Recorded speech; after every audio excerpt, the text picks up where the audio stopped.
বাংলাদেশ কিন্তু এক জাতির দেশ না, বহু জাতির একটা দেশ।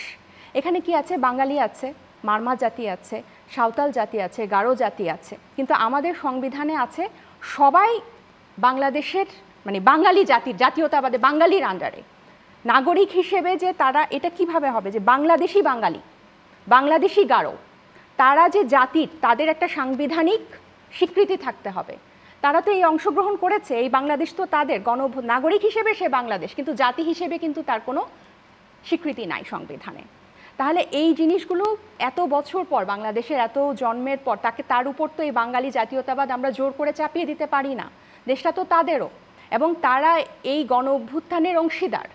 তাহলে নতুন বাংলাদেশে তাদের একটা সাংবিধানিক স্বীকৃতি আসুক, এটা আমরা চাই। তার চেয়েও জরুরি হচ্ছে যে নির্বাহী বিভাগ আছে, এই নির্বাহী বিভাগটাকে, এটা কিন্তু আমি এতগুলো কথা বলছি, এগুলো কিন্তু এনসিপির দলীয় এজেন্ডা না, এগুলো কিন্তু বাংলাদেশের এজেন্ডা।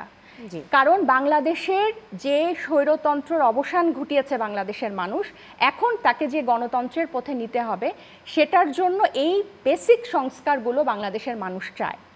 এখন চায়, সেটা কার মাধ্যমে চায়? তার প্রতিনিধি আছে রাজনীতি দলগুলো, তাদের মাধ্যমে চায়। কিন্তু তারা যদি ব্যর্থ হয়, তাহলে তাদের কাছে কিন্তু এটার জবাব চাইতে হবে যে আপনারা চান কিনা।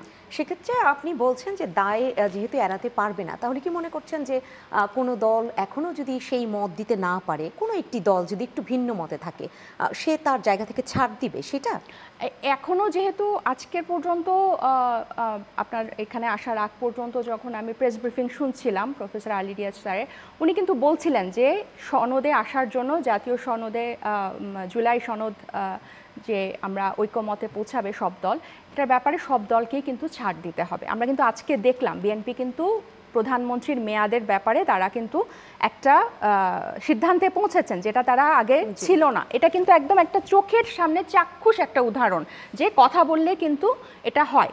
আর এনসিসির ব্যাপারে, যেটা সাংবিধানিক কাউন্সিলের ব্যাপারে, যেটা কেন যে নির্বাহী ক্ষমতাকে একটা ব্যালেন্সের মধ্যে আনার জন্য, একটা চেকের মধ্যে আনার জন্য, এটার অল্টারনেটিভ আর কি হতে পারে?